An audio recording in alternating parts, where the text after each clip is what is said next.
السلام علیکم ورحمۃ اللہ وبرکاتہ۔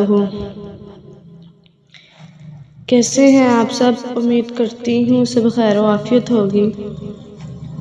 الحمدللہ رب العالمین والصلاة والسلام علی سید الانبیاء المرسلین، اما بعد۔ پیاری بہنوں، آج سے ہم ایک بامقصد اور اصلاحی سلسلہ شروع کر رہے ہیں، ہر روز ایک صفحہ۔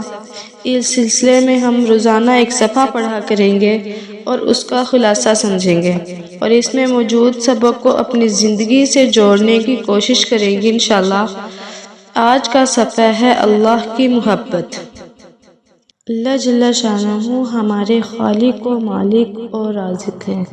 اتنی زیادہ ہمیں نعمتیں دے چکے ہیں کہ اللہ پاک کا لاکھوں سال بھی ہم سجدے میں پڑھ کر ان کا صحیح معنی میں شکریہ ادا نہیں کر سکتے۔ اللہ جل شانہ کی محبت ہمارے دلوں میں جب تک ساری مخلوق سے زیادہ نہیں ہوگی، ہمارا ایمان ہی معتبر نہیں ہوگا۔ البتہ طبعی طور پر کسی چیز سے دلی محبت زیادہ ہو جائے تو وہ ایمان کے منافی نہیں۔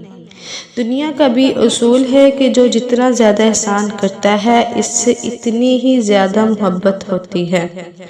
اللہ جل شانہ کا تو ہم پر سب سے بڑھ کر تو ہماری محبت ان سے کتنی ہے۔ ہر شخص کو اپنا جائزہ لینا چاہیے اور انہی سے محبت کرنی اور بڑھانی چاہیے۔ باقی رہنے والی ذات صرف اور صرف اللہ تعالیٰ کی ذات ہے۔ سب سے زیادہ ہمارے خیر خواہ اللہ پاک ہی کی ذات ہے۔ وہ ہم سے بے پناہ محبت فرماتے ہیں اور ہم بے پناہ گناہوں میں مصروف رہتے ہیں۔ حالانکہ ہمیں بھی بے پناہ محبت کا ثبوت دینا چاہیے۔ ہماری محبت ناقص درجہ کی ہے مگر وہ بڑے کریم اور رحیم ہیں، دلوں کے بھید کو جاننے والے ہیں۔ ہماری غرض، ہمارا تعلق، ہماری دوستی، ہماری محبت، ہمارا مانگنا، ہماری طلب، ہماری جستجو، ہماری کوشش، ہماری پوری صلاحیتوں کے ساتھ انہی کی محبت حاصل کرنے کی طرف ہونی چاہیے اور ہمیں اپنی طرف سے محبت کا اظہار اور ثبوت دینے کے لیے جو بڑی نشانیاں ہیں وہ اختیار کرنی چاہیے، یعنی سب گناہوں سے بچنا اور سب فرائض و واجبات سنت موقدہ پر پابندی سے عمل کرنا۔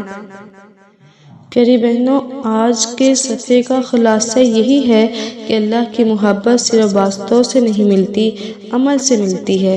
گناہوں سے بچنا، فرائض و واجبات کی پابندی کرنا، سنت موقدہ کو مضبوطی سے تھامنا، ناجائز لالچ سے بچنا اور دنیا کی ناپائیدار چیزوں سے دل نہ لگانا، یہ سب اللہ کی محبت حاصل کرنے کی نشانیاں ہیں۔